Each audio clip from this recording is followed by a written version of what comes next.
Hey, this is Matt Cain with the San Francisco Giants, and you guys are listening to Torture Cast. You're listening to a podcast by and for fans of the San Francisco Giants with hosts Willie Dills, Chad King, and Ben Lee. Let's go Giants! SF Giants! Let's go Giants! SF Giants! Dedicated to the greatest team in Major League Baseball history, the San Francisco Giants. This is Torture Cast. We're standing on top, not gonna stop. We came to play, ain't slowing down. We're here to stay, and we're stomping on whatever's in our way. I'm feeling like a giant tonight. Welcome to the Torture Cast, the podcast by and for fans of the San Francisco Giants. Today is June 29th, 2015, and this is episode 90. Yeah, we're almost at the century mark. I'm your host, Chad King, and with me tonight, wooing there from an area somewhat near San Francisco, is one Ben Lee. Ben, how you doing tonight? I am the ghost of injured Angel Pagan's past. I am his hammy. I was gonna say this is the sound of the end of a June. If we have any exorcists out there, you've done a good job because we've kind of held the ghosts of previous Junes at bay a little bit, I think. Yeah, it hasn't been as bad as, look, I was one just kind of gut reaction right when June started, especially because May ended with a couple losses in a row. You promised to type June swoon on the Twitter account until they hit 500 for the month, so. And it could be tomorrow. I don't even remember if you carried through with it. No, you wouldn't have because I said I was going to do hashtag June swoon for every day the Giants were under 500 for the month. Now, no, I have not followed up on that because you've been busy. It's all right.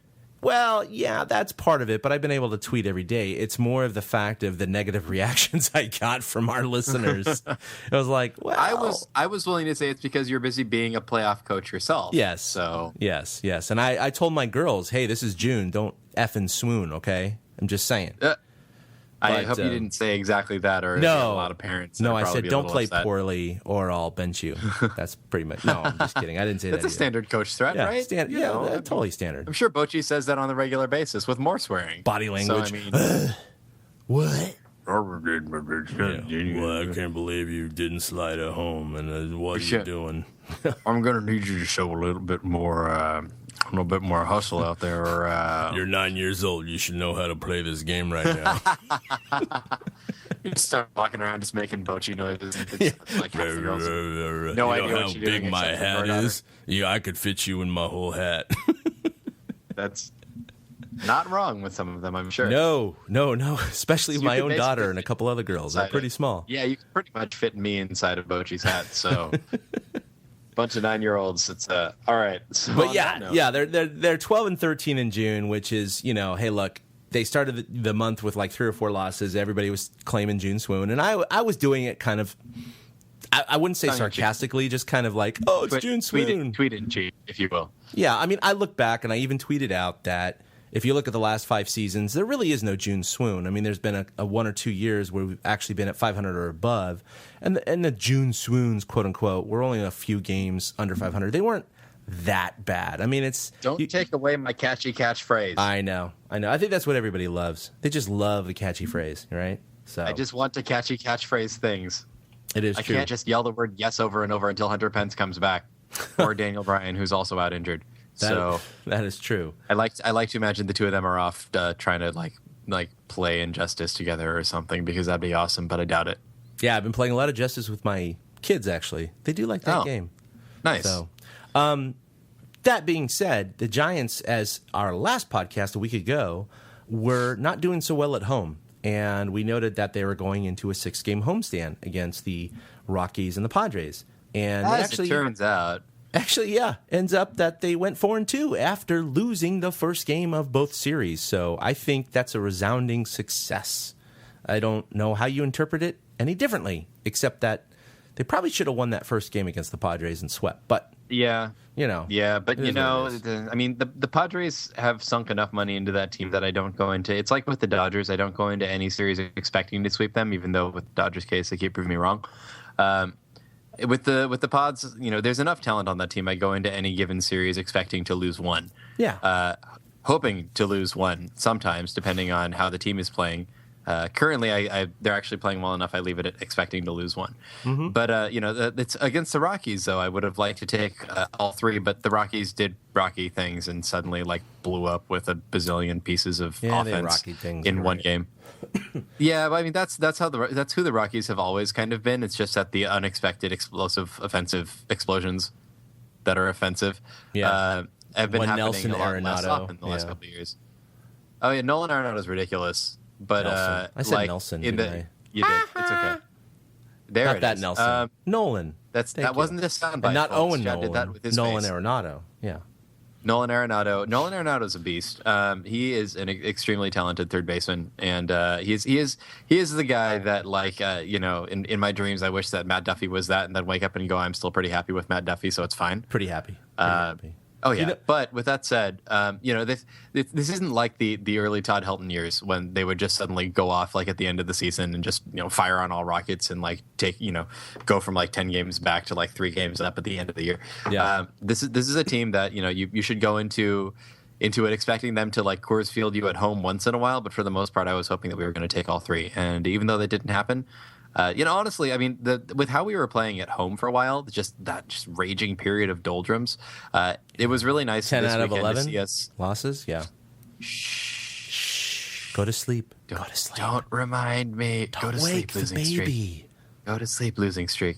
Going 4-2 on a homestand now, and not only going 4-2, but a pretty solid and impressive 4-2 with really solid work by Bumgarner and just a hell of a week by Duffy and Posey and Panic, and with a lot of supporting contribution as well, which is because looked good up and down the team. But I'll take 4-2 and looking like there's some life again at home. You go into any given series thinking one thing, but you can always have a justification for anything else. I mean, this team is really banged up. There's everybody's missing 2 out of 3 outfielders. Things like that. Right, Yeah. missing 2 out of 3 outfielders, and half the pitching staff is in some state of disarray.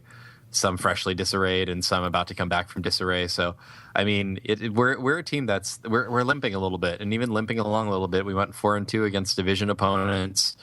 We're still 1 game back of the Dodgers, which it I don't know. when you were doing a lot better than you have been. You're still a game back. You're just stop keeping pace with me. So many of these years, it just seems like the Giants are just analogy for a rave where you go in with high expectations, you take a little something, suddenly you don't know what the hell is going on, you get lost, you're getting beat up, you get in mosh pit.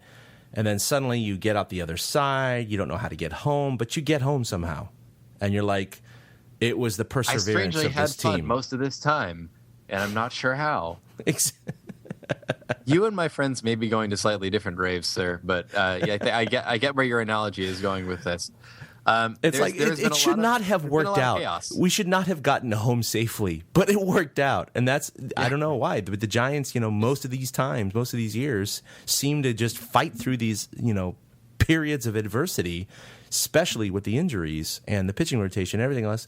And right now they find themselves still only 1 game out of first place and securely in the wild card hunt. Missing half the team. Yeah. I mean, This it's year, amazing. We've had half the team missing years. This is a third of the team missing year. I'll call it what it is. You tell me in spring training, okay, Jake Peavy's out, Matt Cain's out, Right. Angel Pagan's going to be out Right. for some of the year. Matt Duffy's going to be your starter because McGee takes a McShit. And Just Matt Duffy is your starting third baseman. yeah, that's enough, right? Alone is Mark. Susak's going to be up. Nori Aoki is signed and then out. Hunter Pence is Aoki out. breaks his ankle. Hunter Pence is going to be out for most of the year. Lincecum starts great, but then bombs like he normally does. Right. Tim Hudson is for the most part pitching like we Old man thought Tim Hudson syndrome, might, yeah. not like we hoped Hudson would. Although he has his moments, but You just so did say Tim everything like Lincecum, that, and and we you are. just go, "Oh my God, they're going to be 10 we're gonna games be out terrible. by July 1st." And we're just sitting here going, "They're By the one way, game out. They're one Right. And game by the out." way, Buster Posey has had one of the best months of his career. Yes, and we'll get to that later. Okay. Oh no, right now. Let's get to it right now. Yeah, so Posey So far, they have one game left, of course, in June. He has 26 runs batted in this month of June. That's second in all of Major League Baseball, not just the National League, all of Major League Baseball. Second to what? Giancarlo Stanton, I think? No, I said Nelson Arenado.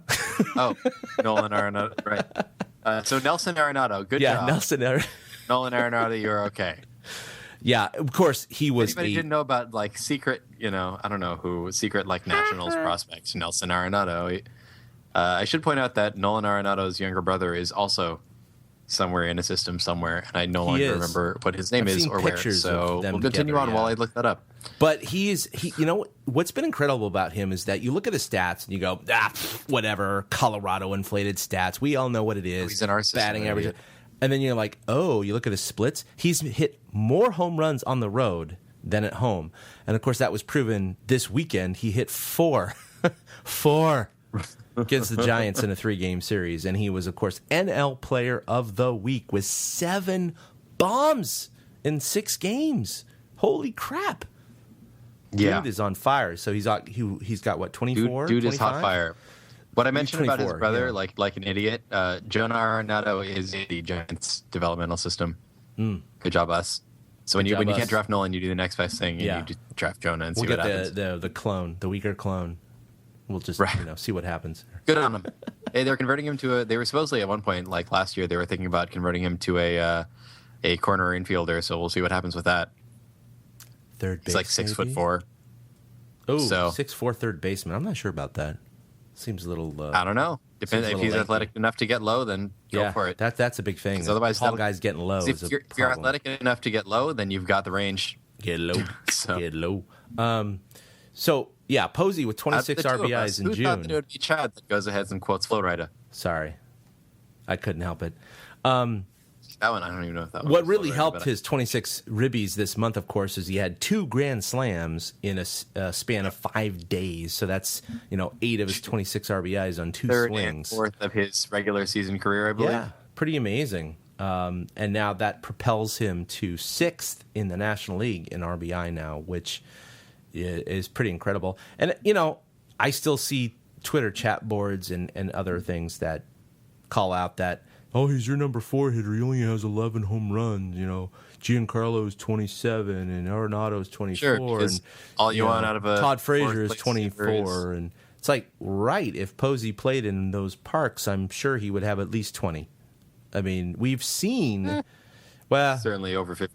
Certainly over 15. Certainly over over 15. Because there's been many, many hits this year so far in AT&T Park that have been ground rule doubles off the wall or caught in Triples Alley or center field that would have been out in any of these other said ballparks. Not to mention the atmospheric conditions when it's a night game with the fog coming in, those kinds of things. But good luck.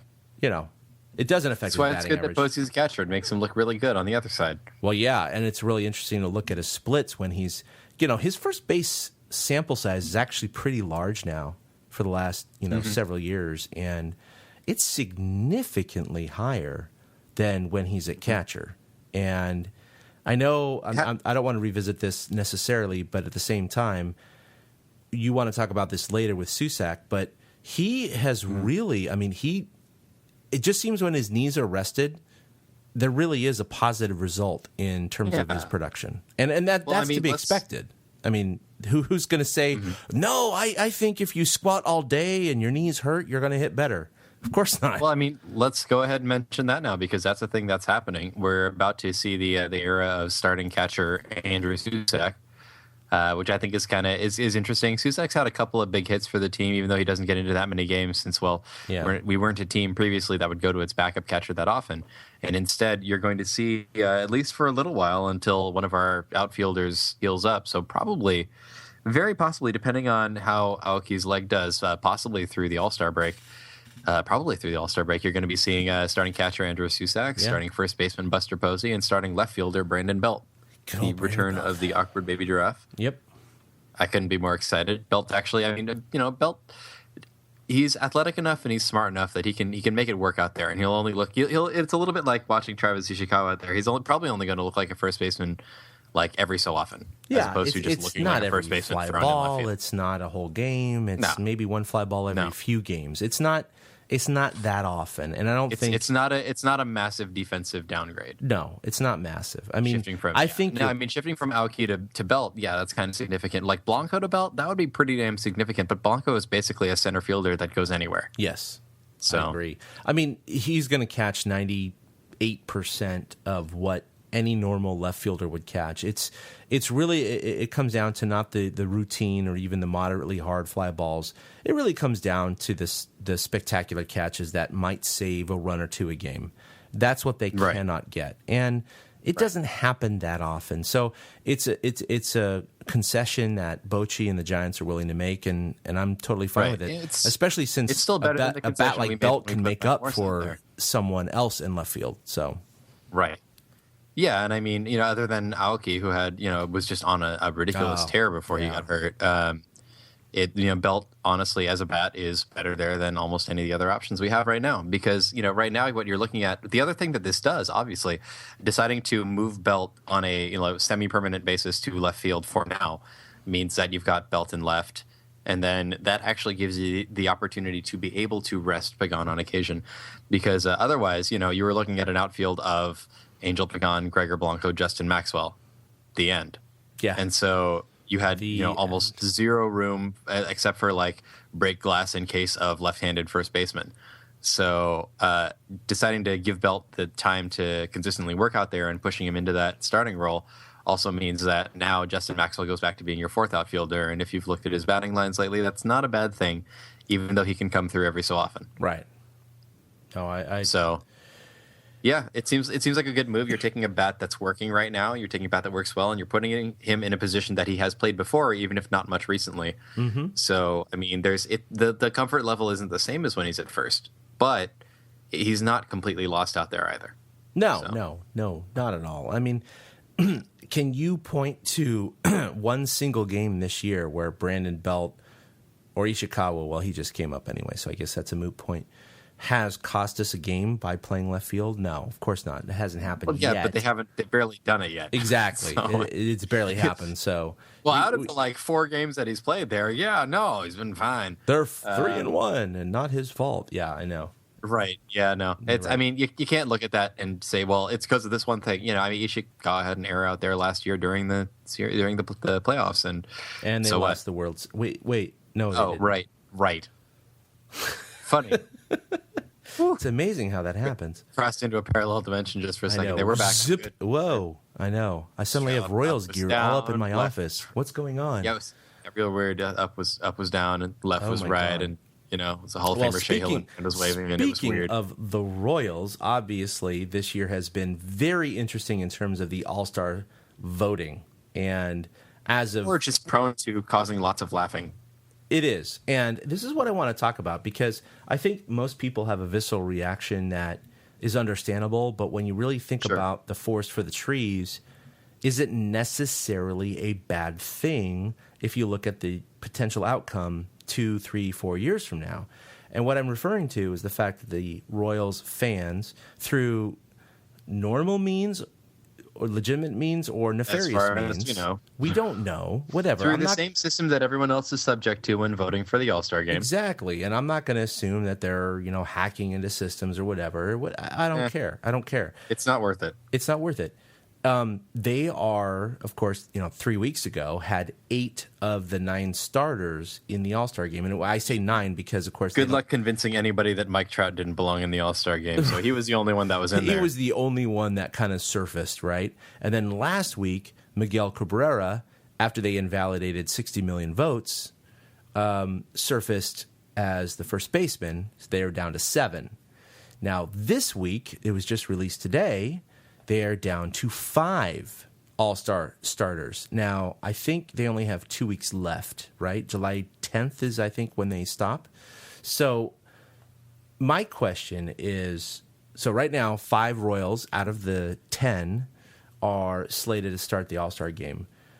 Do you want more or less? And the reason I ask this question is, okay, if you have 7 or 8 Royals starters, clearly Major League Baseball is going to revamp something.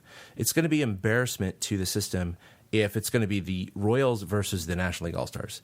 Now, that being said, do you just want to crush it now and just either through vote removal, which I don't agree with. I think I'm with you, Ben. Vote removal if they're invalidated, but that's different. Invalid and that's different, all right? Because if the Royals fans, granted, if they're bandwagon or not, I don't care. I don't give a crap because the Giants have had so much. They're going to mobilize like that. Good for them. Good for them, exactly, and that's the point. We nearly put Freddie Sanchez into the All-Star game one year when he was injured the entire year. Yes, absolutely. We had know the how fans that have this come goes. very close to doing the very same thing. And, if you have Infante, their second baseman, who's still leading. Well, yeah, that hurts, but that's what it is. He's still leading the second baseman. He literally is not the worst performing second baseman in the American League, not the worst second baseman in Major League Baseball. He is the worst offensive player in all of qualified Major League Baseball players. He is the antichrist of an all-star, okay? And that's fine because the Royals fans know this. They don't think, oh, he's a great player.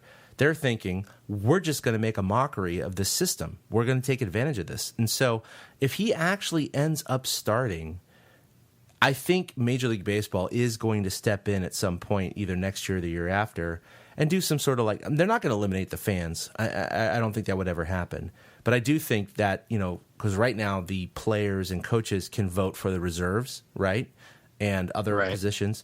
The starters are defined by the fans. I do think that they're going to make a hybrid of that approach for the starters. I think they're going to say, okay, well, starters are 50% fans, 50% players and coaches, or something like that.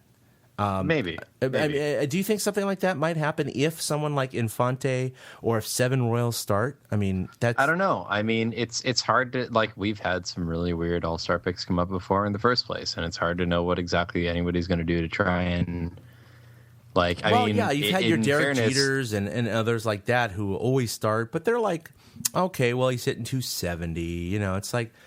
He's not the worst guy. He's like an average Major League Baseball player. 237. Yeah. Right. 237 with all. I don't think. 57 hits. In my research, there's never been a starter who's literally been the worst offensive player in all of Major League Baseball. Yeah. That's never happened. And if we're going by wins above replacement, literally out of anybody who has 60 or more games, there is no one. There is one person who's worse, and it's Stephen Drew. But besides that. I don't know. I mean, the thing is, this is sort of the system that was designed, so it does fall a bit under the this is your bed and now you have to lie in it kind of category. But it's I agree with that. You figured that somebody is going to make sure somewhere that one out of or two, maybe two even, especially if Omar Infante does end up starting the game somehow, which we're gonna laugh about it a ton. And people are gonna try and use it to invalidate the All-Star game, but it's an All-Star game. It should have been invalidated a long time ago, and it shouldn't count for home field advantage. I agree. With that said, if your fans are the All-Star game, because there is a fan vote, is not about who is the best players, although that is how we use it, and that is often how people will consider that the vote. It's a fan vote. It's a popularity vote. That's what it's supposed to be, at least for the starters. So if your fans are the ones that can mobilize enough people to make this happen, then your fans are the ones that can mobilize enough people to make this happen. Yeah, Ned Yost, was interviewed about this, and he's like, I have no problem with this. I'm managing the team, and I love my guys to be starting. And I don't think Infante is deserving, but at the same time, if you have a problem with it, get out and vote. That's exactly what it is. Mm-hmm. If you are upset that Omar Infante is currently first in the running for a starting second baseman in the All-Star game, batting .237 with a WAR of 0.4, then you are not doing your job. Yep. Then you and the people around you are not doing their jobs. Someone in Kansas City is campaigning amongst Royals fans to put Omar Infante into the All-Star game. Yeah. Where are you? Yeah, and that's where it is. That's what a fan vote if their is. citizens are creating 20 fake emails per person and voting 35 times max per email account, that is within the system's as it stands parameters. Sure. There's nothing illegal about that. I mean, as long as there's no bots or hacking or anything like that, right? Yeah, I mean, you could change it so you need an MLB.com account, but you can create more than one of those. Yep. You can change it so there's some kind of verification needed, but then maybe we're overstating the importance of the All-Star game. I mean, the fact that we remove paper ballots, like that only takes us so far. But paper ballots being gone means that the extra, 50 votes that you can put in by just doing paper ballots in addition to your email votes, how is that any different from somebody creating 2 or 3 different email addresses? Nobody knows who you are. There's a side of anonymity to punching out the paper ballots, But I mean, somebody, whether it's the players who take it a bit more seriously than the fans do because they don't have a geographic tie that is uneven because they're all from different teams. Mm-hmm. They're going to make sure that one of Jason Kipnis, Logan Forsythe, Ian Kinsler, Jose Altuve, like a couple of those guys will get into the game. Not only will they get into the game, but they will probably get into the game early on. I don't think that, given that the Royals aren't terrible and that I guess the thing I would put it at is now that it quote unquote matters, I don't see any reason that Ned Yost doesn't swap to somebody who is better. I totally agree with that. I was thinking about that. I actually had a dream about that, to be honest. Okay, I wasn't expecting that last part. But, when you're 5.5 games ahead of the next closest person in your division and the next closest team in your division is Minnesota, you don't, you're worried about who might. And I mean, that Kansas City team actually should be worried about who might get home field advantage because there's a chance that it might need to be them. Yeah. And when I was thinking about Ned Yost, I literally did. I know it sounds silly, but I had a dream. We all have dreams about silly things, about things that happen in school or work or whatever. I'm just laying it all out on the table. I had one dream one night. It was like 4 or 5 nights ago, where I was thinking about Ned Yost, and I was like, how could he possibly start these guys? Couldn't he take them out and? Because it doesn't benefit him because he's trying to secure home field advantage, blah, blah, blah, blah, like you just said. And then when I had my dream, Ned Yost said, okay, fine. I'm going to honor what our fans voted for. And I'm going to let everyone have at least one AB. But after one AB, Infante's out, this guy's out, and then he's putting in the best players he can because he is trying to secure home field advantage for potentially his team, which he had last year. And frankly, I mean, the way that the Giants are playing right now, Bochy's probably going to want to think about that himself. Yeah. He's got a team full of cockroaches behind him still, and I mean, it's a team that is in the running for the wild card for sure, if not for the West Division, which they're also in the running for more so than anyone else in the division. So I mean, both managers are going to be thinking about hey, my team's not this isn't a Bochy year where he goes into the All-Star game as the the manager of the defending champs again, which by the way, that's really nice. I know, so nice. I know. It's pretty great, but this time he's not going in this time going, well, this season's already tanking. So this is stupid. I've already lost my star catcher. Right. Well, I've already lost my spark plug center fielder. He's going into this one going, we're contenders this time. I actually might have to worry about this. Yeah, he's not Boston's manager. They had won last year. Going, but, we're in position to win. No, we're not. I'm snickering a little bit. I know. But it's like this time, you can't it's really weird looking at it going, Ned Yost goes into this game thinking, okay, on the one hand, my directive is start Omar Infante. That's fine. And on the one hand, I know my fans back home are going to want to see Omar play at least a bit.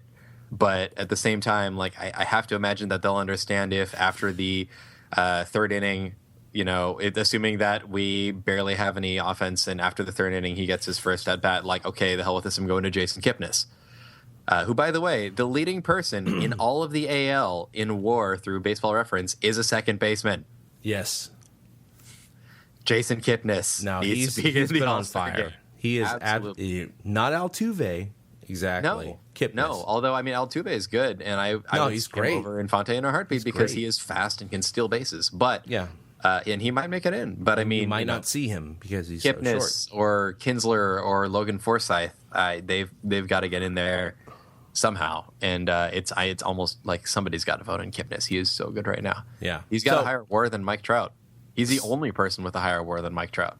So I think that is actually, 2 weeks from today is when the voting closes, right? So It's pretty close. It might even be a week. I'm not sure which. Might even be a week. It's getting pretty close. So yeah, I mean, if you haven't done your voting yet, nobody on the Giants is up except for Buster Posey. You have a chance of moving up Nori Aoki. Aoki is fourth right now. He had secured third a couple of weeks ago, but now with him being on the DL, he kind of it's fallen drops off a in the bit. perception of America, and I think that's the issue. If he hadn't gone on the DL, I think he would have had a fighting chance. Fighting chance at least, but But not now. If nothing else, Captain America can go in there, so it's our responsibility as San Franciscans to ensure that Buster Posey cannot be caught up to by the talented but otherwise subpar Yadier Molina. Well, I mean, how awesome in an alternate fairness, universe he's would pretty it have talented, been so you if can have the it. Royals could have voted in like 7 or 8 of their starters, and the Giants could have voted in 7 or 8 of their starters, and it could have Have a just World been a Series rematch. rematch.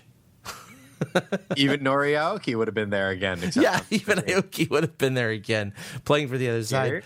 I mean, Well, he could have had a Jeff Samardzija where he Honestly, shows up as an all-star on the it other could have team been- because he gets traded right before, like days beforehand. it could have been like just such a freaking video game kind of scenario. But It would have been weird, but I feel like I at that point I would have been like I'm loving this and I hate it at the same time. Like, what is oh happening? hell yes, oh yeah. And that's still, exactly my point about the Royals right now. It's like, well, of course, as a fan, I don't want to see 6, 7, or 8 Royals starting. But at the same time, if that's what it takes to destroy the current mechanism, then yes, I'm for it. So if we have to sit here and just wait for chaos to reign and dogs and cats living together in order to make sure that somebody actually looks at the All-Star game and goes, maybe we should unbreak this thing. And on top of then that, fine. we're Giants fans, so we want the NL to win this game. So, in a certain way, wouldn't we want the best of the NL playing against the Kansas City Royals? I'm just saying. Load it up with Royals. It's fine. Yeah, Omar Infante at second. That'll be fine. Exactly. That'll be fine. That's We're my going to go point. ahead and just slap Clayton Kershaw on the mound. Have fun with that. I mean, obviously, everything can happen, but in the long vision, I think it's not necessarily a bad thing for a National League fan. So the big question: Timmy was hit on the forearm with a line drive, of course, in his last start, and his last 4 starts, he's got like a 6.5 ERA. Everybody's pointing to how he's going south. We all think that he's going to be replaced by Kane and or Peavy, but he's probably, as Bochy said yesterday, going on the DL. Now, not only that, but Huddy was already assumed to go on the DL with his ankle thing, and of course he said when they asked him that question 2 days ago, he said, "Well, that's made by people who make decisions with a pay grade above me." So I think the writing is really on the wall, especially also with Affeldt going on the DL with his left shoulder strain because he was tattooed the other day with the almost comeback by the Rockies. And, of course, before that, there was another comeback by the Padres, by the way. That was very scary, which we won't talk about. I know. It was, 9-2? Got to 9-8 in one inning. Just before- tattooed. It was very odd. Yeah, it was very bad. I was watching that with it's my gonna daughter, happen. and I was saying things I should not say in front of my daughter. But Accurate. I think by now she has to understand the context when baseball is involved, especially now that she plays. But yeah, I mean, the Padres are too talented to keep down, even though they're too terrible to stay up. yeah, That's kind of how I look at it at this point. Is anytime you play the Padres, you can stop them. They are stoppable, but there is a chance that if you don't, they will explode on you. yes. That's kind of how I look at it. Like it doesn't take that much to prevent, and at the same time, cool, here they are. So, what do you think? I mean, with assumedly, we don't know this for sure because it's not final. if Timmy goes on the DL and Huddy goes on the DL, that opens the door, of course, for Kane and Peavy for their July 2nd and 3rd starts. That being said, Peavy himself has not exactly instilled any confidence in what he can do in the major leagues. And I've heard a lot of people going, well, his rehab starts when it was 110 degrees and he was working on this pitch. Oh, sure. Well, he was doing that. You never quite know what you got back with somebody until they get up there. But the problem is when you've got a log jam like this, you have to pay attention to it. Yeah, and I have no problem with him starting at least a couple, 3 times. But, the fact of the matter remains, he got blown up in his 2 starts in San Francisco before he went on the DL. Then came back from the DL, got blown up again. He had 6 starts in AAA. In AAA, and he had a 6.12 ERA with a 1.49 WHIP, and he was 0-3. So it's one of those things where, he was blown up his last start. He gave up like 7 runs or whatever in 3 innings. Yeah, I understand their psychological situation in the sense of they're just working on pitches. They're just thinking about, I'm just trying to last this certain time. It's not the same game attitude. Yes and no. It's definitely not the same game attitude as being in the bigs when you know that you're on rehab and you're going to be going back. But it's not do think that there's confidence instilling. It's not. No. Well, and I think PV knows as much as anybody else that there's a logjam, and that as much as we laugh about how half the rotation is decimated right now, there's enough people coming back that it's going to make things real interesting real soon. And I have to imagine that PV knows that he has to go out there and at least look worth bringing back up. Right. Even if it's a guarantee he's going to come back up, you can't save your stuff until you get on the mound at AT&T Park. So I wouldn't say that I think that PV necessarily is going to be as terrible as he is down there coming back up here, but I do feel like you gotta short leash him for a bit. Not only is he coming back from being injured, but also you've had him on rehab for a while. It's been a while since he's been back in a major league game, but also he's been kind of terrible. Yeah, and with Timmy now with his contusion, Huddy with his assumed ankle injury, which he said, whatever, decisions made by guys with the pay grade above me. I think it's pretty obvious that both of them are not going to be significantly hurt. They're not going to be out for extended periods of time. No. So you use Timmy's DL as a time to figure out whether PV still got it, and then when the DL's up, you maybe you don't even send him for a rehab start unless you're desperate for one more chance, piece of time. Tim's never actually been on the DL before. He's been hurt, but I don't think he's actually ever been on the DL in his entire career yet. So what do you do with Timmy and or Huddy when, it's 15 days, right? So it's 3 starts at max. Well, it's 15 days, and then you can start using them. I know, Lincecum is now 1 or 2 days removed already. So it's that based on the last day he played, we're down to probably 12 or 13. I think what you do is, especially if we're in a position to bring back PV, you give PV the start. You see how PV's doing, and you maybe have Lincecum go 1 start in rehab again, for Sacramento, and see if he's can put some of his stuff together after a little bit of time off to work on some things and heal up and what have you. And if Lincecum, just is the conquering destroyer in Sacramento, and PV just doesn't look so good, you start considering, even though it's only 1 start, you consider what do you have to do to ensure that the team's going to do well. Yeah. Do I think they'd make the decision that quickly? No.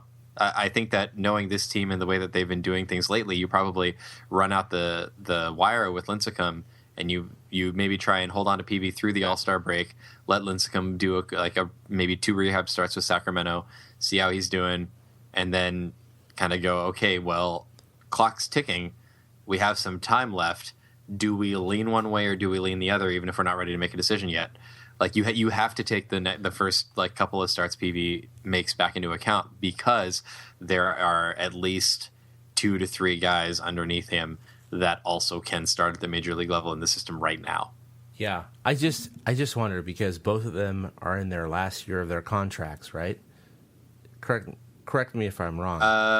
Yeah, I think PV might have 1 more year. I don't remember what. Well, I thought he signed a 2-year last year, but maybe I'm wrong. Maybe he signed another 2 years. No, because he came in at the end of the year last year. Okay. And So then sort of yeah, finish maybe up. he has So one I more think year he might have after one this. more year. Okay. This is That might be- This is the contract year for Tim, though. Definitely. Right. So do you think that has any, motivation on the Giants? I mean, I'm not saying that they should trade him because I don't think a lot of suitors would want Tim Lincecum Sure. with his current Well, stats, you- but at the You same do time, also have the option of once Tim's doing better, if Affeld's still on the DL, Tim takes that spot and you send Mike Broadway back down. that's true. I mean, Mike Broadway, because we've used an option of his already this year, is now a designated Sacramento bus guy. yeah. Like, And we he's talked about getting this shot. last episode with, Timmy. He has, he has experience in the bullpen, so maybe he's going Right. to stay there. He has the potential to be a super reliever. Is he going to do it? I don't know. Yeah. But he has the potential to, I don't know. in short starts with less thinking and with a little less warm up, he's done really well in the past, but this is like 3 years ago. Yeah. And this is a different Timmy. So I don't know. I think that logically, if you decide that you need to bring Timmy back up, especially if he does really well in a couple starts in SAC, I think you check and see how Affeld's doing. Affeld possibly has his own rehab starts, which he's much more familiar with than Tim is. Let's Yeah. face it. Affeld breaks himself like once a year in the weirdest ways. You don't want Affeld to be gone too long, but if it does look like he's going to be gone a little longer, if there is even the slightest setback with him, whatever it is that's going on with him right now, whether it's just, like fatigue or dead arm or just off or whatever, you send Mike Broadway back down unless he just completely just marauds everything and you No, put Lincecum into the it was bullpen. weird to see him give up those bombs and those doubles in his last relief appearance. Yeah. But, I mean, clearly he had an issue going on, so that's why. Yeah, it was. I mean, there's something up with him, and whether it's between the ears or whether it's on the arm, there's always something up with everybody. You can put him on the DL without Yep. much trouble. But I think the thing is, if you bring Tim back up and you have him in the bullpen, you're lighting a fire under PV's ass. Essentially, you're saying, "Look, we got the guy right here. It's not like we can't just say, well, hey, Timmy, you're starting in 2 days, so we're not going to start you today,' and just go, well, here you go." And so I mean, it's knowing that he's in the system. And knowing that they're making moves around could do it, or maybe PV's just. I mean, I've never really seen PV as the type to not have a fire lit under his ass most of the time, anyway. Right. So it's kind of like you have to figure you're kind of just figuring out what you have with him at this point. I mean, I don't even think that you're really doing anything to try and like push PV into extra motivation. I mean, the guy, he's not Vogelsong, but I mean, he's not like mid-year Pablo Sandoval either. Like, the dude is going to go out there and he's going to, God bless it, as somebody hits him out, and he's going to, he's going to give you whatever he's got. It's just the question is, what's he got? Did you So, see I mean- that ball that he swung at tonight? No. Oh, Oh, the one that Pablo swung at? That was Yeah. it was 5 feet 1 inch off the ground, which is the highest pitch anybody's tried to hit since like 2011. yeah. And he grounded out. And he grounded out. He got his bat so high over a pitch as it went up that he managed to hit it down. That's what's insane. That's Pablo Sandoval. Like, he's the only guy who could make grounding out weekly really impressive because he had to go up the ladder 5 feet to get it. Just crazy. I don't understand sometimes, but now Boston gets to quietly laugh at themselves sarcastically about it, and that's okay because it's still entertaining even if he's on another team. Yeah. No problem with that. Yep. Next you realize he's going to golf one that's about 2 inches off the ground into the seats, and we're all going to laugh, or Yeah. over the monster. We're all just going to like, laugh. Oh, right. Yeah. You can tweet from your poop house. It's okay. That happens. Very So- well. Anyway, we'll move on. I have a question for you. Yeah, what's that? Before we hit our picks for the night. So, All-Star Game, the one pick for the All-Star Game that the fans cannot influence.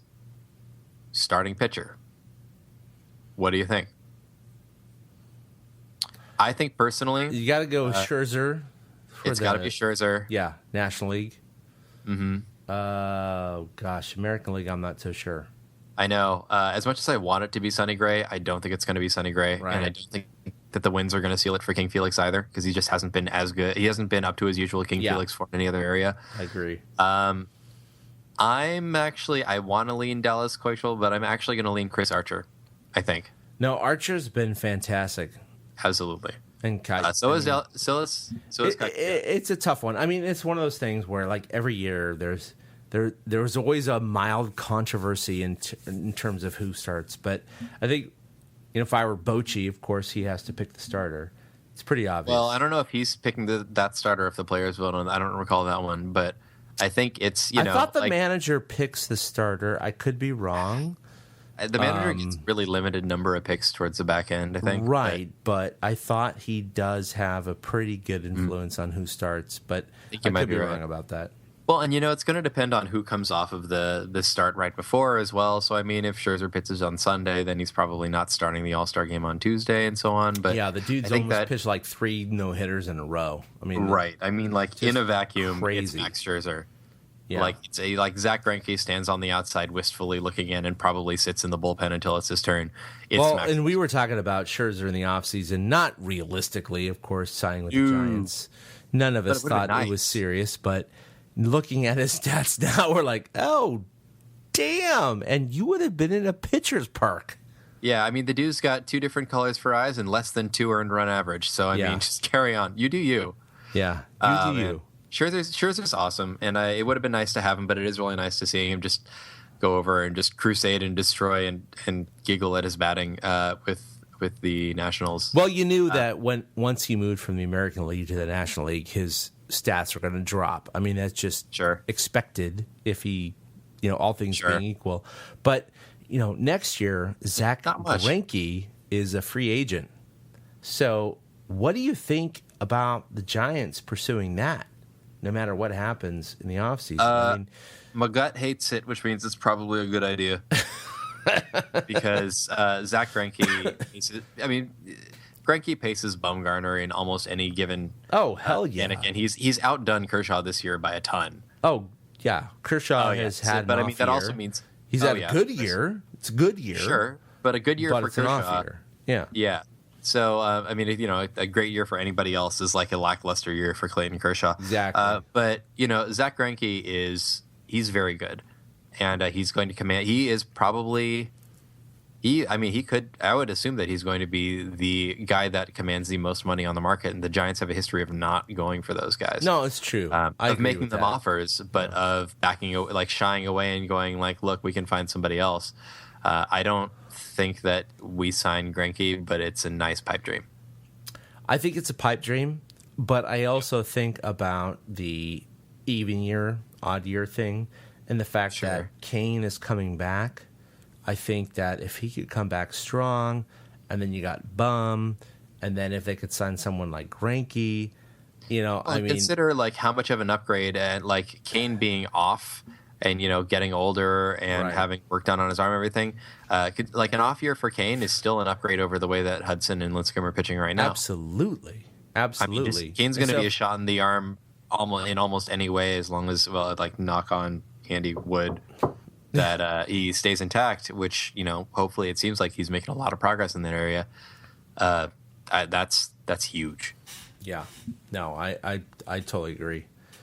So on deck, the Giants have 3 in Miami coming up starting tomorrow night. Including the return of Jose Fernandez. That should be terrifying. Right. Awesome. That is going to be Thursday. Awesome. It's going to be the return of Jose Fernandez after his Tommy John surgery. So, and possibly the return of Matt Cain as well. Exactly. I think right now, that's what the prediction is that it's going to be Matt Cain versus Jose Fernandez. And I mean, think about that. Comebacks. You have Matt Cain, who hasn't pitched since July 7th or 9th of last year. So roughly a year, right? Roughly a year. You have Jose Fernandez, same thing. Roughly a year. A little bit more, but not much.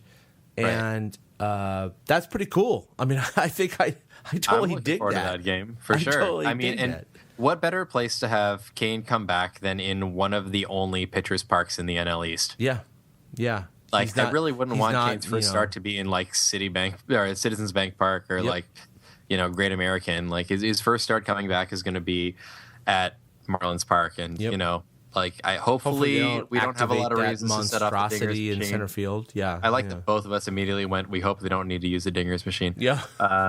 Just immediately. Like, Dinger's culture, go. Immediately. I just had a friend that went there this week, and he was posting pictures, and he's like, "This isn't a bad park," and I'm like, "Except for that center field Except for the Dinger's monstrosity," machine. and he's Like, like, besides that, it looks he's great. like, yeah, of course, but the rest of the park's pretty nice. Yeah, I'm looking forward to seeing it one of these years. I just, I'll hold my hand up where the Dinger's machine is and take a photo of like Marlins Park without Dinger's machine. Yeah, We'll see how that goes. Photoshop But, that out. It's any team that's got Giancarlo Stanton is dangerous, Yeah. and we he's have hurt faced him now already. So Yep. So we'll see. But yeah, Washington, I think I'm more worried about because that means facing Max Scherzer. yes, that's going to be the tough one. I mean, Miami, whatever. I mean. Yeah, Jose not Fernandez. We don't necessarily know whatever, what we're like going to Jose expect, Fernandez but and- Washington is like, here we go. Washington is doing their best to try and finally justify the amount of hype that ESPN places on them every year. Every year. Every year, Every night. but they're Bryce trying Harper, hard to actually Bryce live up Harper, to it. Bryce Harper. Yep. But Bryce Harper's earning it. No, he is this year. This year he's absolutely The last 3 just years, fine. no. This year, Yeah. yes. Yep. Yeah, I agree. And so I'm curious to see how that turns out. But I'd be lying if I said I wasn't worried about it. I would be. We've been so good on the road that I'm hoping that translates. I would love to see us go 2-1 in that series. 2-1. It's a 3-game series. Ugh. Well, I mean, 3 and coffee 3 I had for today? the 6-game trip is fine with me, to be honest. Because I'm expecting 2-1 in Miami and 1-2 in Washington. That's my expectation. Sure. And I would love to be wrong. To be wrong. Yeah. 6-0. Here we go. We're just gonna go. We're gonna go 6. We're just gonna go wait. 7-0. 9-0. Yeah, exactly. We're gonna go 7-0 in 6 games. We're gonna create Buster wins. Posey is going to with hit so many runs. We'll win ethereal twice. home run balls. We will win twice in one game because Buster Posey plus Matt Cain. Yeah, it's like you Posey won't guys even catch it. perform so well. You deserve 2 victories for this game. Rob Manfred comes down from the top of the stadium in a crane. All right, You won let's by pick some favorite- 35 runs. Let's pick some favorite people before we allow ourselves to talk anymore. So because that seems dangerous. Who you got? Who you got this week? Not going to happen. Yeah, fair enough. But who've you got this week? Who's your favorite guy, Chad? Look, I've picked this guy at least 3 or 4 times this year, but Duffy, man, the dude is just exploding all expectations of what he could do this year. Not only, 4 months ago, we would have never thought that he would have been our starting third baseman. But the fact is, okay, he is, but he's outperforming Pablo in every statistical category. We don't even have to mention Casey McGee because, that's just not worth mentioning. Which He already the past leads is the past. Yeah. Allow it to stay there. Yeah, with his limited ABs, he already leads the MLB in grounded into double plays. But point being, Right. he has just been spectacular this year. He's got 8 bombs. He's hitting 300. He's got tons of RBI. He's playing great defense. I think he's ranked 7th or 8th in MLB in terms of defensive WAR. He has been way more than we could have imagined. And I think, we interviewed him last year when he came up, and he had like 3 games under his belt, and he had like a double or triple to knock in an insurance run or whatever. And Willie and I approached him and tried to interview him because Gregor Blanco was the hero for the night. And Duffy was like, "What? You want to interview me? What?" And we're like, "Yeah, you had a big double. You knocked in like an insurance run." "Oh, okay. Well, hold on a second." And got his shirt on or whatever. We talked to him, and he was really, really happy to talk to us. And he just seemed like kind of a salt of the earth kind of guy. Not just because he was unknown then, but the fact of the matter was that, you know, Barry Bonds could have been in that situation and he would have been cocky, right? He was not. And it was very obvious to me. And as a reporter covering the game, I immediately decided that this guy is the real deal because he does not think of himself as God's gift to the earth. And I haven't, you know, written it in blood, but I did think from that point that this guy, you know, talent, I don't know what it's going to be, but as far as his conviction, he's going to be fine. He's going to be fine. You liked Duffy early on as a makeup guy. Absolutely. And it's been, it's not a surprise to me. It's not. So I'm very happy for Matt Duffy. He's been incredible so far. Absolutely.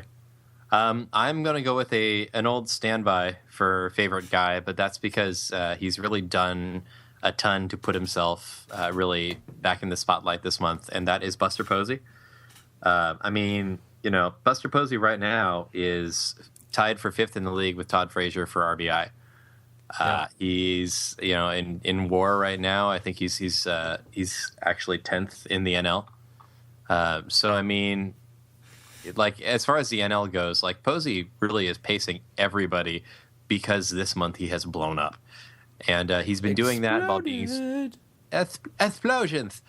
He has spent most of this month catching. He hasn't been on first base for most of this month, and he's still really produced very, very well and continue to manage a team that is just, you know, hemorrhaging people. And yeah, I mean, he's been outstanding. And, you know, like so has Crawford, so has Duffy, and so have, you know, Belt's even been pretty strong this month for the most part. But Posey has been outstanding and it's back to that very legitimate, like every time Posey comes up, he is a threat.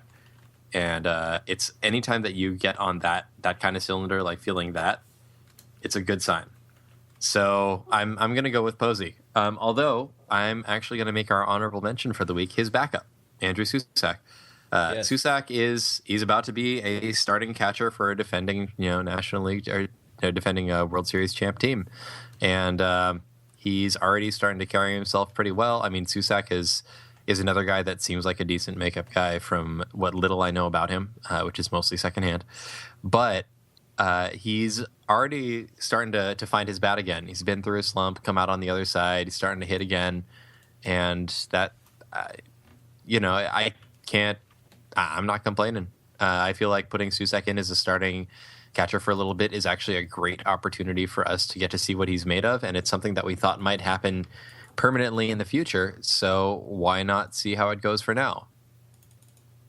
So, welcome to the show and welcome to Starterville. Population U, sir.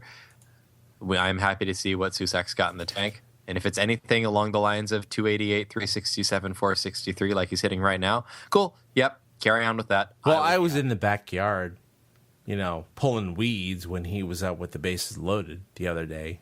And, you know, 3-run double. That's cool. Whatever. You know, it's all good. Sure, whatever. You know, take a starting spot, kid. Yeah. Sounds good. Why not? What are you doing, man? You know, be a little less auspicious. Right. Could you maybe like make this a little less difficult, possibly? You know, I really liked Hector Sanchez, and no, it's fine. Yeah, I'm all right with it. Okay, let's hate on somebody. I just didn't have a lot of hate in my heart today, but I'll see if I can come up with somebody while you're telling us about yours. So who have you got? All right. So we already talked about this, but I'm thinking Royals fans. But wait, maybe the All-Star selection process. I'm not sure. I mean, again, I don't have any hate for the Royals fans who are voting legitimately, who are not hacking the system, because that is the system that is put before us. And if everything, or 99% of the voting is legitimate, that's great. I think it's fantastic. But at the same time, I do think that the Royals fans may or may not, depending on their view, be shooting themselves in their own foot. Shooting themselves in their own food. Their own food. They shoot their food. Because this may be the last chance they have to do this. But, you know, they have the bandwagon fans. They have the support behind them. So they have the organization. Yeah, it's not surprising because, you know, you strike while the iron is hot. So it's not like it's a mistake to do it now. But at the same time, it may change if they get 6 or 7 or 8 starters. It may change how the Major League Baseball chooses their all-stars, because aside from Royals fans, I don't think many Major League Baseball fans are going to want to see the National League All-Stars versus the Kansas City Royals. So and Mike Trout. Yeah, and Mike Trout. Exactly. I agree with that. I definitely think that it's going to be a tipping point if it goes through as it is, and if everybody rallies together and gets some of the Royals out of first place, then maybe we look at this as a teaching moment for fandom and move on. I don't know. I guess we'll see. Yeah. I'm actually going to go ahead and I'm actually going to hate on Bob Costas. Yeah, I don't want to get into it too much because I don't want to spark a long conversation about either Bob Costas or about what he talked about. But he was very unfair to Pedro Strop after a poor outing. Strop walked off the mound and sort of pointed at the heavens. And, you know, Strop, being a religious man, is sort of the mind. And, you know, it's not being that particularly myself. I'm not going to claim to be able to have the same perspective, but as far as what he believes in, he says, well, you know, I'm not going to walk off the mound and only thank God because I had a good game. I'm just going to do it all the time because that's that's what I believe in. And Bob Costas kind of ripped him on the air. And so it was in poor taste. It was very mean-spirited. And yeah, I don't know. I don't usually mind Bob Costas per se. I've been a little bit over him as he's gotten older and as I've gotten older, I guess. But I'm a little bummed out about that. Like the apology was a non-apology. It was one of those, and it really could have been handled better by everybody. So I'm not going to get too into it, but I am going to go ahead and hate on him this week. I did not see that. Yeah, it was a flash in the pan piece of news, but it did not end well for Bob Costas. Thanks, Internet. Well, I mean, you know, look, this is a Giants podcast. I don't want to get too political, but at the same time, you know, I have seen some very interesting remarks from some people, not Giants fans. I'm not calling you out.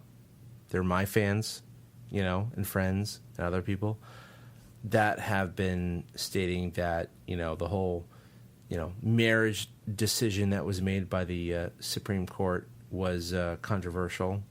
And I still, you know, this is my opinion. This is not Ben's necessarily, or Willie's, or Eric's, or TortureCast, but at the same time, like, just get over it. Let people do what they want to do. It doesn't affect you. I mean, it's like, you know, it's a baseball game, right? Baseball game ends in a win or a loss. Is that going to affect your marriage? No. You know, to me, esoterically, it's the same thing. It's like if someone gets married, if you don't even know about it, for example, how does it affect you? You know, if you know about it, then it affects you. I mean, it's just one of those things that just astounds me that certain portions of, you know, our country are affected by that. But, you know what? I don't want to go into the details, but I'm just going to say congratulations to the United States of America for not being as bigoted as we have been in the past. And I was going to say for catching up to Canada 10 years later. Well, it's funny because, you know, a lot of the anti, you know, we're going to move to Canada. Sentiments have said, Hate to tell That's you, bro. it. I'm done. I'm moving to Canada. And it's like, did you know that gay marriage has been legal there since 2005? So, again, it's Yeah. education. It's knowing who you are, where you live, what's going on around you. It's just funny. We're the 21st or 22nd country that has legalized gay 21st, marriage. I think. And as far as I know, none of the other countries have periled into hell, and the sun still rises, and everyone's still healthy for the most part. But that's just my layman's assumption. We're a country that's always too big to fail. I guess we'll see if we're finally at the tipping point. Maybe we're so just- big, that's not going to happen. Right. Anyway, I'm just going to gonna- stop we- that. I'm sorry. We need to, a little bit of sandboxing is what we do. That's if you listen to this podcast, it's not the first time we've talked about that issue. It probably won't be the last, but we won't harp on it. I will say that I am proud to be a fan of a team that had rainbow-colored Ks for Pride Night. Yeah, So that was awesome. I'm all right with that. So, with that said, besides the fact that this team has rainbow-colored Ks on the wall, why else will we win it all? I'm actually going to go with this. So, we're limping a little bit. Pagan's literally limping, although not so much now. Blanco ran his knee into a wall, and we just talked about a laundry list of people who are injured and off the table right now. Right. And we went 4 for 2 for the week, which is one of our better home marks, and we're one game out of first. I mean, as we start getting people back, and it looks like we are going to start getting people back shortly, that can only get better, right? That's exactly my point. We're 12-13 for the month of June, and we've only... And we know how June goes. Yeah, June swoon. Okay, at worst, we're going to be 12-14. If you call that a swoon, call it a swoon. But we could be 13-13 tomorrow night. We could be tied for first place tomorrow night. But the fact is, we are one game out right now. So just think of July. Just think of how awesome July is going to be. Because I'm going to be on vacation, so I'm going to, if I don't pay attention to the Giants, they're going to do well. So... Right. I'm just saying. You're like, I'm going to be gone for a while. So Giants are going to be awesome in July. Fine. They're going to be so awesome.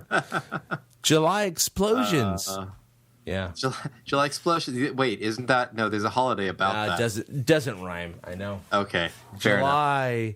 July July losses. No. I don't No. No, it doesn't work. Vetoed. Vetoed. All right, we'll leave it to the listeners. If you can come up with a good rhyme for July that's better than Ooh, swoon. and we want implies to hear that. do. Yeah.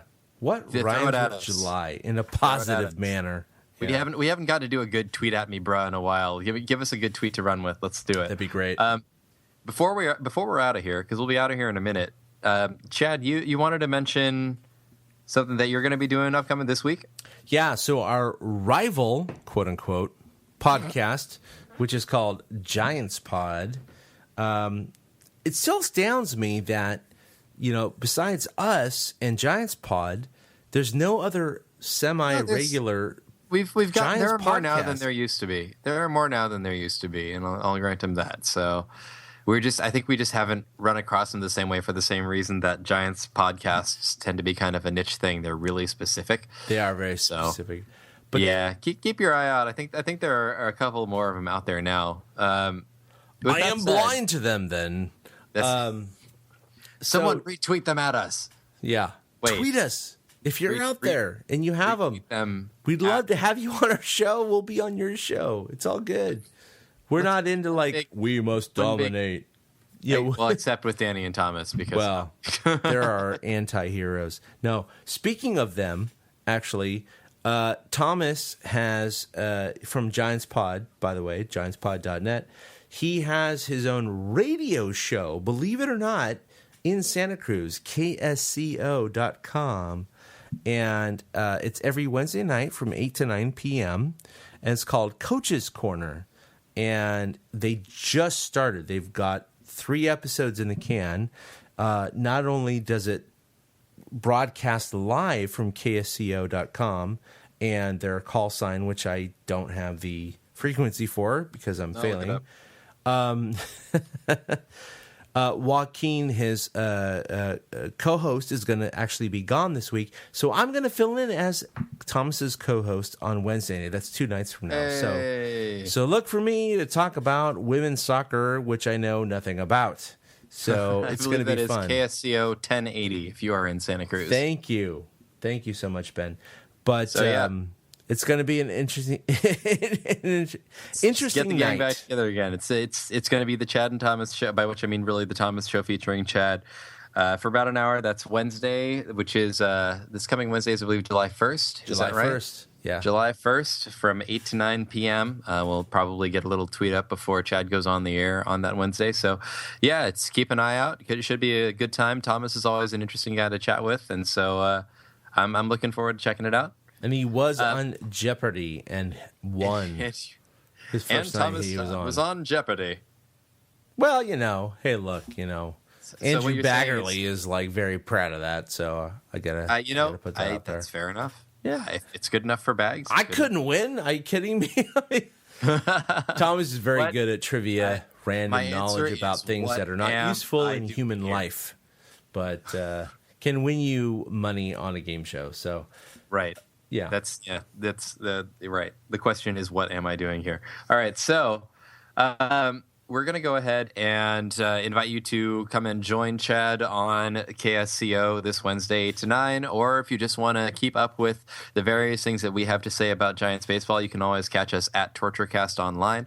You can also find us on Facebook. We are, of course, the TortureCast there, so search us up, or on iTunes or on YouTube as well. And when in doubt, just take a look at torturecast.com. We've got plenty of links up to all the various things that we do from there. Or if you just want to listen to our ridiculous things we have to say individually, you can always catch Chad at ChadK21. I'm at Fried Duck. Or if you want our other two members who had some other things to do tonight, you can always catch Willie at Willie Dills. Or you can catch Eric at 2 Out Hits. We've always got some ridiculous things to say, and we're trying to say them a little more often. Which Ridiculous. Absolutely ridiculous! Ridiculous, Muggle. We've always got some fun stuff to throw out there, and we always want to hear what you have to say about how the Giants are doing. So feel free to get at us on Twitter, on Facebook, or wherever else you find us, and we will be more than happy to get something you say on the show. Until next time, though, good luck to the Giants. Good luck to you, and we'll see you next time. A boom. A big thank you to everybody for listening to the TortureCast, the podcast by and for fans of the San Francisco Giants. Follow us on Twitter at TortureCast. You can also like us on Facebook or check out our blog at torturecast.com. I also want to say thank you to Ashcon and Bailey for letting us use their song Feeling Like a Giant for our intro. For Ben Lee and Chad King, my name is Willie Dills saying, we'll see you next time.